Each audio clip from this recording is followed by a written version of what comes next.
Welcome, everyone. My name is Tristan Claridge, and I'm the convener of this webinar for the International Social Capital Association. The association's mission is to advance the research and application of the social capital concept, and the association is now welcoming new members. In this session, we welcome Professor Paul E. Peterson for a discussion about Are Connections the Way to Get Ahead? Social Capital, Student Achievement, Friendships, and Social Mobility. Paul E. Peterson is the Henry Lee Shattuck Professor of Government, Director of the Program on Education Policy and Governance, and Senior Editor of Education Next, a journal of opinion and research, all at Harvard University. He is also a Senior Research Fellow at the Hoover Institution. He is a member of Hoover's Education Success Initiative, focusing on the improvement of education policy and providing public education solutions for state education and policy leaders. Professor Peterson's research interests include educational policy, federalism, social capital, and charter schools. He has evaluated the effectiveness of school vouchers and other education reform initiatives, identified growth in student performance, and closing of social and ethnic gaps over the past 50 years, and identified gains in student performance at charter schools. Thanks very much, Professor Peterson, for joining us. Welcome, and over to you for the presentation. Well, thank you very much, Tristan, for that nice introduction. And I have to acknowledge my co-authors on this paper, Angela Dills and Danny Shaquille, and we call ourselves PDS. So if you see some PDSs in the slides, that's a way of saying a lot of names quickly.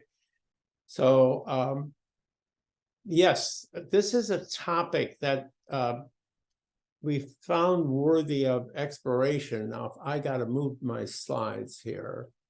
So I got to find a way to do that. Somehow my slides have found it. Here we go. So let me begin again and say that this study was motivated by a work by Raj Chetty and his colleagues. And in that study, they asked the question, what is necessary for social mobility across generations? And the answer that they gave was cross-class friendships is key. And it was the question that our group thought about was, that seems very different from what other people have said when thinking about social capital. Maybe other forms of social capital, families, communities, schools, are just as important or maybe even more important. Now, I can't figure out why I've lost all my slides. So I'm going to have to jump out of this and go to this quotation here from Raj Chetty, which summarizes the main finding from their study, which says that the share of high socioeconomic status friends, SES friends, among low SES people is strongly associated with upward income mobility, whereas other forms of social capital are not. Areas with higher shares of these high SES friendships have large positive causal effects on children's prospects for upward mobility. Now, this study captured a lot of attention in the mainstream media. The New York Times in 2022 said this is an expansive new study based on billions of social media connections. It helps to explain why certain places offer a path out of poverty. And in the Brookings Institution released their own analysis, and they said the findings from this study are certain to have a profound effect on discussions of economic mobility, At the community level, cross-class connections boost social mobility more than anything else, including racial segregation, economic inequality, educational outcomes, and family structure. Well, of course, an apology is necessary to an international audience such as this one, because this is a single country study. Raj Chetty and ourselves, we both are just looking at one country, the United States. So please forgive us that. But I nonetheless think that these findings have generalization beyond just the United States. And I'm looking forward to your comments and reactions on this topic as well as on others. So now what we have concluded after looking at the data is that this study is misleading, that cross-class friendships are not that important. They, in fact, account for considerably less than other factors. And the much more important factors are families, communities, and student achievement. So that's the basic storyline that I want to communicate today. And I'm looking forward to your responses to that conclusion that we have reached. Now, there's a lot of similarities between the Chetty study and our study. The Chetty study it was a very generous group of people. Raj Chetty, the leader of the team, as many of you probably know, is a very generous scholar. He makes available his data to other people. And he has made available at the county level in the United States, there's 3,000 counties about in the United States, and he's made available at the county level, which is where he analyzes most of his data, the rate of intergenerational mobility that they observed in 2018. And we use precisely their measure of intergenerational mobility. We take it directly from them and anybody else can do the same. It's all available on the internet. And we take the same control variables that Chetty uses to adjust for other factors that could be affecting social mobility. And we use the same OLS regression model for those of you who are statisticians. And we use almost the same counties for the analysis. But there are some differences between what they do and what we do, obviously. So what we do, which Chetty did not do, is we employ in the model additional variables. We have an index of family social capital. And that index is the presence of two-parent families. So we find that the two-parent family is very important, but we interpret this as an indicator of social capital, not just not something in and of itself the decisive factor, but as an indicator of this family social capital. We have an index of community social capital that we've taken in part from Robert Putnam, my colleague in the government department at Harvard, and also from the work that's been done at the Joint Economic Committee of the U.S. Congress, which has also done extensive work on social capital. And so we've taken some indicators from their research. And then we also have some this is basically political trust variables. How much trust is there in the county of governmental institutions?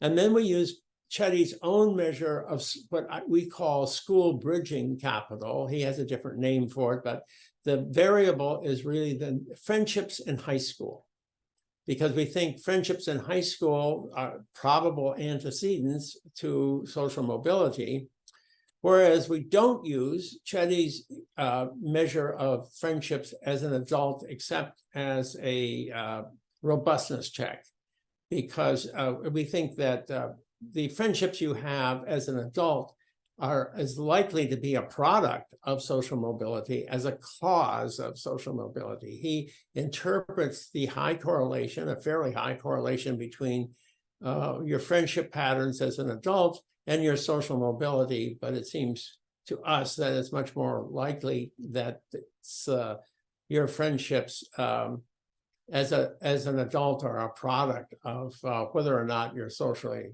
mobile. So we include state fixed effects so that we look at what's happening within states. Chetty did not use state fixed effects. We find that it's important to use state fixed effects because otherwise you could confuse with friendship patterns, many other things that states vary. I mean, we have huge variation in the United States across regions in the country. The Northeast is very different from the South, and the South is very different from the West, and the West is very different from the Midwest. I mean, there's huge regional variation, and there's huge variation from one state to another. So we think it's very important to zero in on what's happening. Can you make comparisons within states? And a minor point is that we weight counties equally. Chetty weights them by the size of the disadvantaged population. We can talk about that. And that basically doesn't make much difference what you do. So our analysis is really built on the early social capital work. And the fundamental document is the work by James Coleman, which I'm sure you have discussed in your sessions previously, but also influenced by the work of Robert Putnam, which focuses on social organizations at the community level.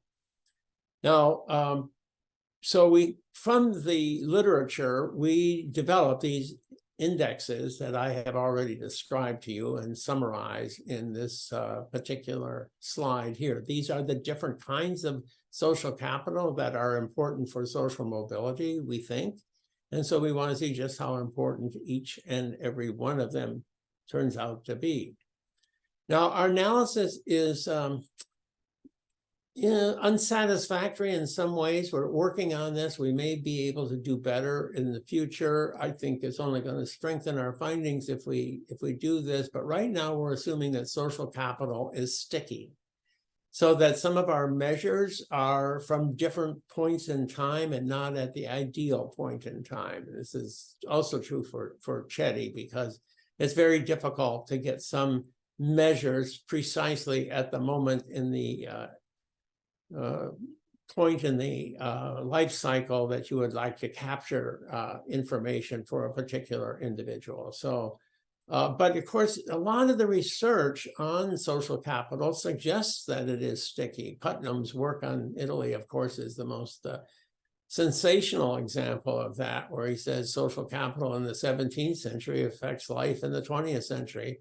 We don't make that kind of argument, but we do think that, you know, social capital is not going to change dramatically from one decade to the next, although we try to keep all of our measures within a decade.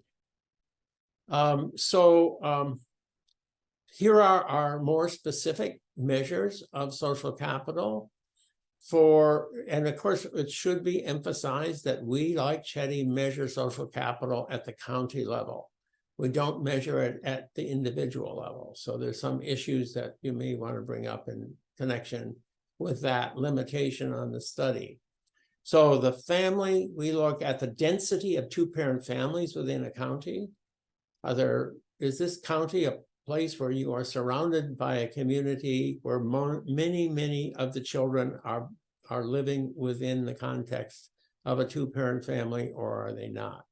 We don't distinguish between married adults and two adults who are not married but raising children together. We just look at whether or not there's two adults in the home. We also have a measure of community density of civic organizations and religious congregations, the frequency of volunteering and civic participation. And we draw on the Joint Economic Committee's work for this index. They have done a lot of work on this area, and we profit by it in this study. We also have a measure of political capital, political social capital, and that's mainly signs of trust in government as indicated by voting rates, census response rates, and direct responses to questions about trust in governmental entities. We also have measures of friendships drawn directly from Chetty's own work. Chetty does look at friendships in the high school, and we use his index of cross-class friendships in high school. And we use his adult measure of cross-class friendships, but in cautiously. We'll get to that, how we use that later on. And then we add in a new variable, and that is student achievement. So, you know, what motivated us initially in this study was how much of this could be explained by student achievement. And it turns out that it's one of the factors. It's not necessarily the most important factor, but it does play some role. So we have a measure of student math achievement. We also have it for reading. It doesn't make any difference what you use. So right here we're going to use math achievement. And it's for the years 2009 to 2018, and the data is available to the general public from the Stanford Education Data Archives. It's a standard database for measuring student achievement. We control for various things such as median household income, inequality as measured by the Gini coefficient in the county, the percent Black of the county, the state fixed effects that I mentioned earlier, and we use unweighted data for the main analysis.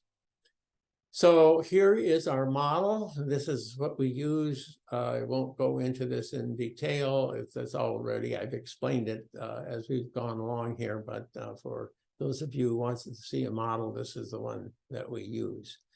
Now, to predict social mobility, these are our results, jumping to a conclusion. This is sort of the main finding right here. The family is by far the most highly correlated variable with intergenerational mobility. So if a county is has lots of two-parent households, you see much higher rate of social mobility. Now, I should emphasize the social mobility that we're talking about is our students at the 25th percentile level in the income distribution, or the SES distribution, I should say. The SES distribution, we're looking at, as does Chetty, we're looking at the social mobility of really quite disadvantaged students or young people who are living in counties which are at that point in the distribution, the 25th percentile. And so whether or not there's going to be much social mobility in that county is a function primarily of the family. If you're going to single out any one variable, that's the one you have to talk about. The community is also quite important. It's the second most important factor. And student achievement, if you look down the list a bit, it should be higher on the list, but this is the way the PowerPoint slide got constructed. Student achievement is important, but not any more important than the civic life of the community in the county. But the county's average student performance in math is also a predictor of social mobility. And then we look at friendships in high school. How important are they? Well, they're not statistically significant. There is a correlation there. So I won't say it's not, it's a positive. It's not very large, and maybe it doesn't exist at all given the fact that it's not statistically significant. And then we also find, to our surprise, that trust in government and other political variables such as voting rates seem to be uncorrelated. Well, with this, we predict 80% of the variation in social mobility among the counties in the United States. Now, we can also predict adult bridging capital with this model. And once again, we see that adult bridging, that's the friendship pattern as an adult, among those, whether or not there are cross-class friendships. cross-class friendships as an adult. How do counties vary in this? Do you have a lot of cross-class friendships as adults, or do you have relatively few? And the variation in adult friendship capital, that's these, we use the word bridging because we take it from Granovetter's study of friendship patterns. They talk about the importance of having bridges across social classes in that classic work he does, Granovetter does. And so we're using that word bridging, taking it from this classic piece of sociological analysis that was written decades ago. And but we see that high school bridging is important for adult bridging. If you had lots of friends in high school that were cross social class lines, you have the same pattern as an adult. So that's a 0.4 correlation, the largest one in the estimation here. But so is student achievement to some extent, and then so is the family to some extent. So all of these factors come into play, but not quite in the same way as social mobility. So social mobility, you see, this is what I suggested before, is the forces that are affecting social mobility rates. These are the ones that affect high school friendship patterns. Now, here is a robustness check where we include the adult bridging variable in our estimation.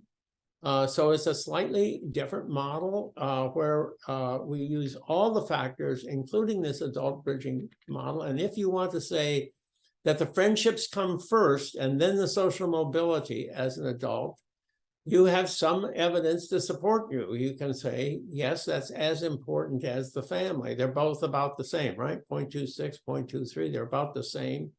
But notice that the family remains very important. It's not like friendships as an adult supersede the family. Family's every bit as important. If you, and I would just argue that really the family is a clear antecedent to mobility, whereas adult bridging is probably a function of social mobility.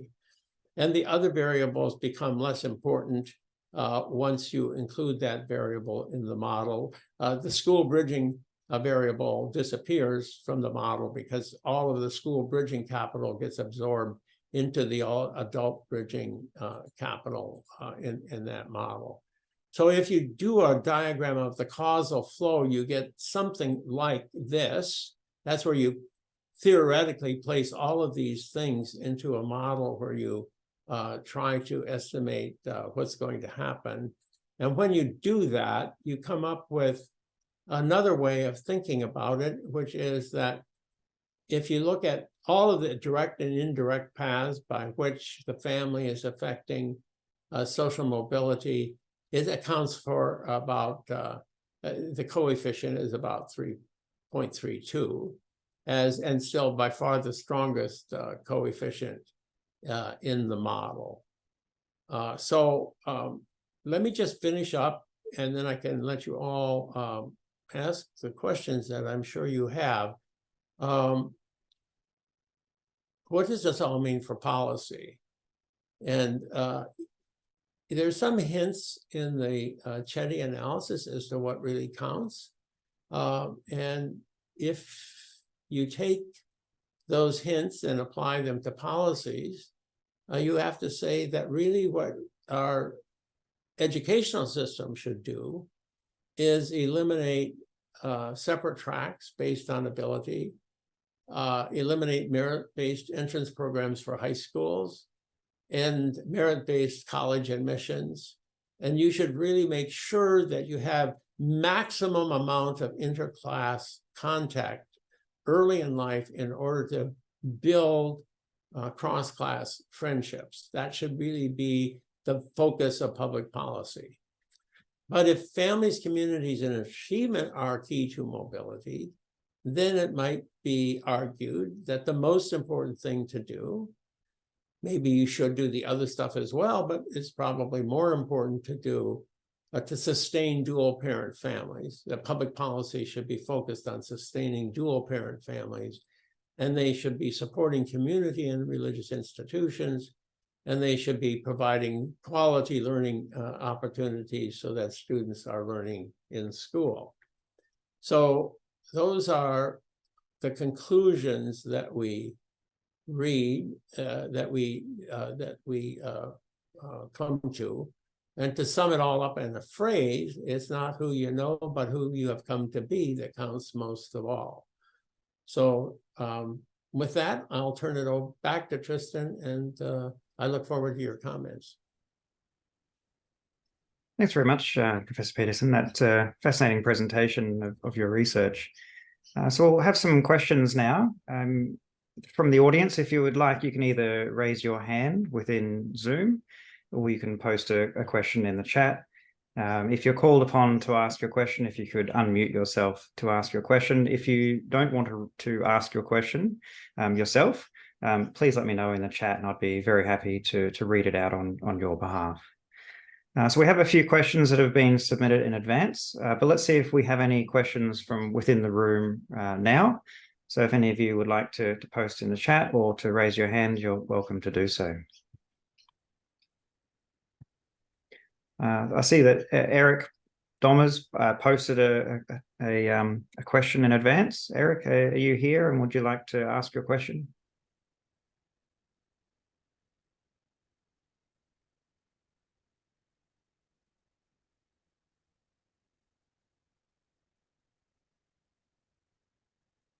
Perhaps Eric isn't in a position to do so. Beverly, you also asked a question in advance. Would you like to ask that or a different question?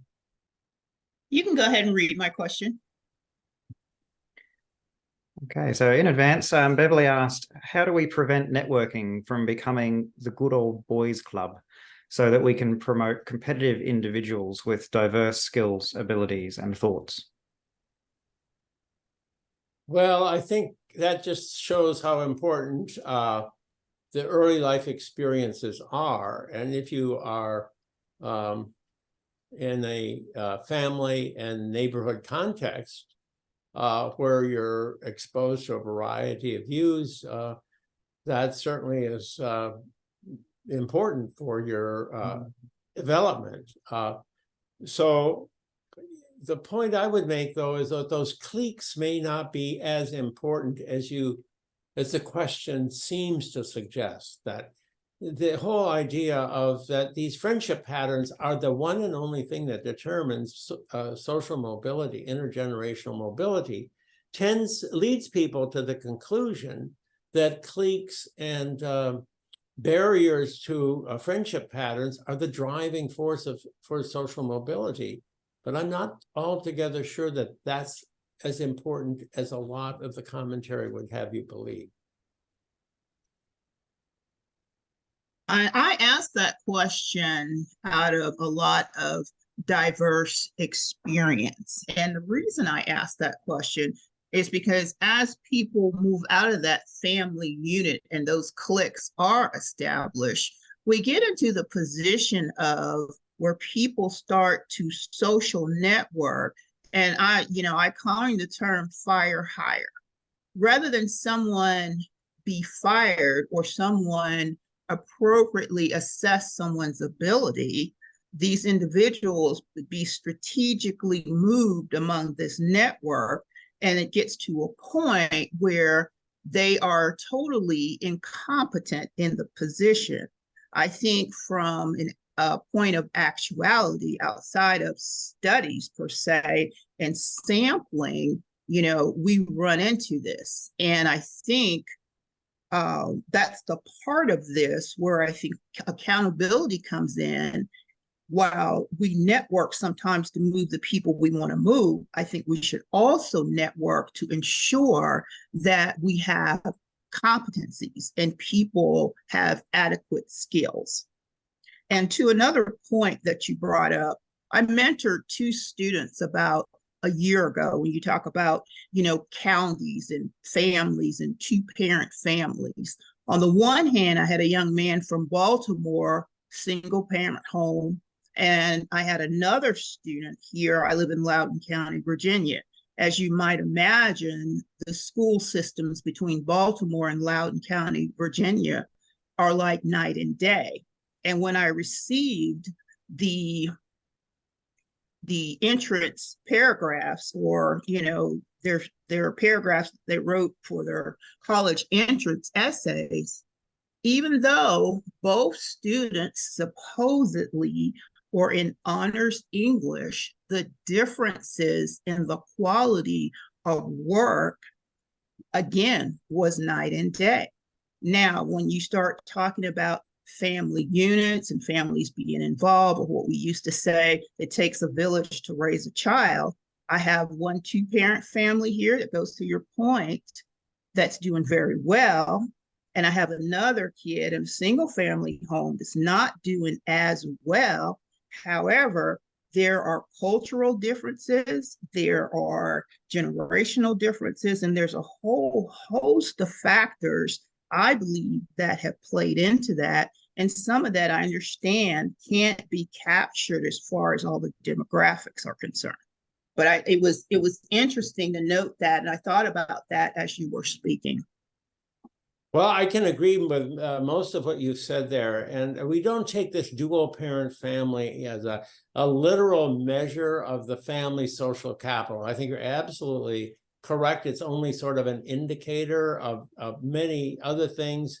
I would just sort of say that when you think about raising a child, it's a lot of work. It's really hard to do. Like you say, it takes a village, and 4 hands are better than 2. And if you've got if you have 3 kids in the family, then 2 parents may not be enough, almost, because it's just really quite a struggle. So I always think about a mom or a dad trying to raise a child by themselves, having to hold down a job, and really having a lot of other challenges just dealing with all of that. And so, but there are other forces. There are grandparents, and there's neighbors and friends, and so forth. So so that's why the community is important too. So I it's family and community. It takes a village. I agree with you. Yeah. Paul, perhaps another question, if you could explore the background of the research. I think a lot of people struggle with social capital research because it's so complex. There's so many different factors and variables that might come into play in whatever activity they're interested in researching, whatever outcome.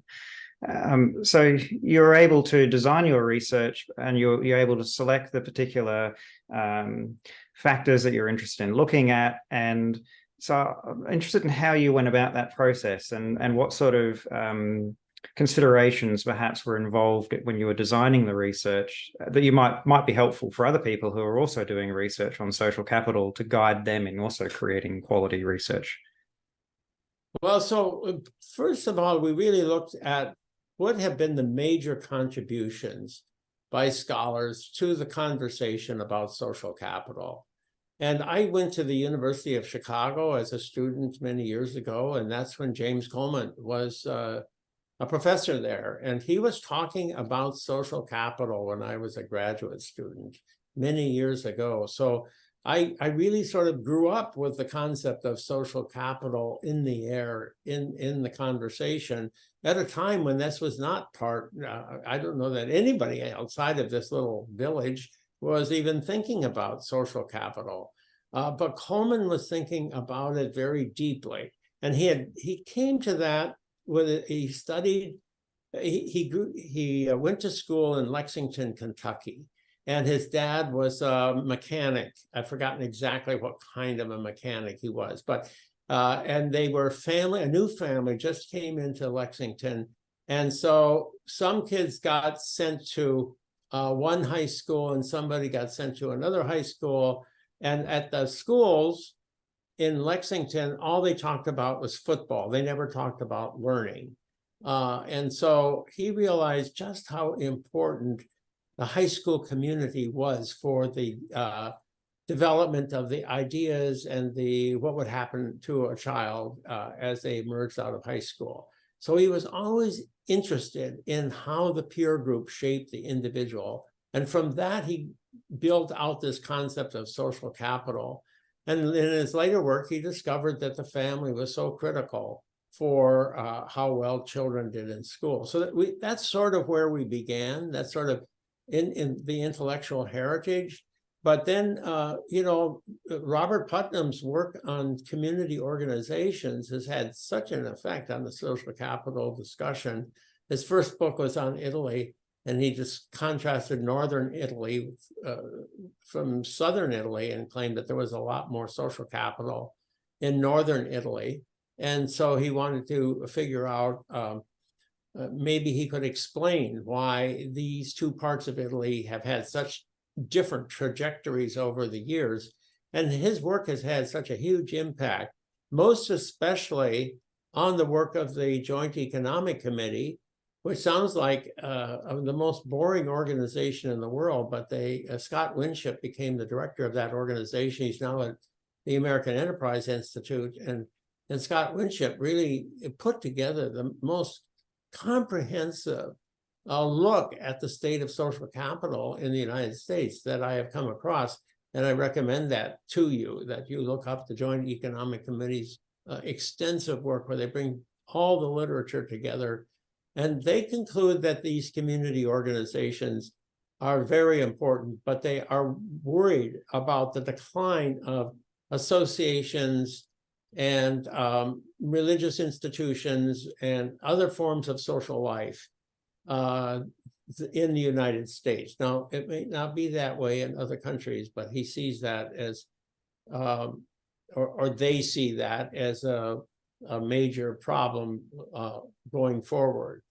So then we combine that with Chetty. So Chetty arrives on the scene as an economist, and he adds his own dimension to this story. So there's Coleman's a sociologist, Putnam's a political scientist, and Ross Chetty's an economist. And Chetty sort of emphasizes, first of all, he ties it all to the question of social mobility. That's a very important thing, because the other studies did not really look at intergenerational mobility, whereas Chetty makes that the focal point of his analysis, and that's a major contribution on Chetty's part. And then Chetty does the other thing is he points out that friendships can be very important in this regard. So that's his contribution. We are not critical of him. In fact, we are really admiring his extension of the concept of social capital, but we are saying we don't think he's got it quite right. We think that's a new dimension in there, but it has somehow been brought to, it's been stated in a more exaggerated form than it should be. Yeah, it seems like that seems to have been the process that has occurred over the last 30 years, that someone will come up with a model, other people will evaluate that, and they will say, well, actually, I'm not sure that's quite right. And then they'll change it to something else. We'll have a go at something a bit different. And then other scholars will come along and do different and so forth. But overall, we don't seem to have made a lot of progress towards a model that everybody agrees on. I don't know. What are your thoughts about the progression of social capital research over the last 30 or 40 years, and where we're going, and how we might be able to improve the quality of the research that's done in future? Well, that's a tough question. I actually think it is getting better. We know a lot more about it than we did when it was first, the idea first emerged. So I actually think that doesn't mean there's not going to be controversy. There's always going to be about anything that's important is going to evoke controversy, and there will not be agreement by everybody as to what it means. And I would also say that the concept of social capital is a little slippery, because it's sort of, I compare it to the Egyptian concept, the ancient Egyptian concept of Maat, M-A-A-T. They worshipped the goddess Maat among their many gods. And Maat was the goddess that sort of was the glue that kept the culture together. And so when you're talking about something as diffuse as the glue that holds a nation together or a people together, that's a slippery concept. And I think that's part of the challenges of the concept of social capital is that as a concept, it's a little vague, or maybe another way I could put it. Somebody once said that public opinion is about like the concept of the Holy Ghost. There's got to be something to it, but it's pretty hard to get your arms around it. So it's not really something that's easy to sort of say, this is what it is, and it's not that. So we're always going to have some disagreements about it. Yeah, I wonder about the conversations that are happening, because it seems that some scholars are certainly having those conversations. You know, you're talking specifically about Chetty, for example, and Putnam and Coleman, and so that is a conversation that is happening amongst a certain group of scholars. But there's a lot of other scholars who are also working on different things, and the conversation doesn't seem to be happening as much, but just generally between scholars. So I wonder what we can do about that, or whether or not, in fact, we need to do anything about it. But as long as those conversations aren't happening as much as they perhaps are in other fields of study, perhaps we won't be able to reach agreement. We won't be able to reach a situation where we can really compare social capital research that are perhaps on very similar contexts, but there's very little comparability between them because the models are so different, or the way to understand what social capital is so different. So interested in your thoughts as to whether those conversations are happening. Perhaps I'm not seeing them in the literature as much as perhaps they are actually occurring. Well, that's an interesting thought, but I'm having a little different. What specific conversations were you thinking of that are going on that need to be linked up to? You might have a suggestion as to. I'm thinking about the ability to build on each other's research. So like your research clearly is referencing and building on Chetty and Putnam and Coleman, but not necessarily building on all the tens of thousands of other applications every single year. So it's difficult to obviously cover all of it, but there seems to be big divides. I was using the example of your research just as one example of where perhaps you're engaging with some, but maybe not with others. But how do we bring people together? Yeah, well, of course, we have an extensive bibliography, so there's a lot more people that we could talk about. But I'm not sure whether or not there's a big argument out there of an important concept, and that's probably my limitation. But somebody will come along and they'll point that out, and they'll make that link. So. I think that's sort of what happens in conversations, is that new ideas get stimulated and new people sort of say, well, I don't think that fits this particular context. And I'm especially cognizant of the fact that the social capital concept has different meaning in different cultures, and different words are used to cover the same concept. So I'm looking forward to seeing how these ideas reemerge in different countries and different scholarly communities. Absolutely, and that's what this association is all about: is opening up the space for those conversations to occur. And we have lots of members from lots of different countries around the world who are studying lots of different things. So that's the whole idea, is to have those conversations. So are there any other questions? There's maybe one other in the chat that I could pose, but anybody else, feel free to raise your hand or post in the chat if you have a question for Professor Peterson. While you're doing that, I'll read the question that was submitted in advance by Eric Domers. He asks about in what ways mean student achievement grades across diverse school strata and school communities align with or influence social mobility processes and outcomes for students in less advantaged families. I think you've probably largely answered that already, but if you have any specific comments about Eric's question. Well, we began by thinking that probably a lot of the intergenerational mobility would be explained by student achievement in the 8th grade, which is when we measure it.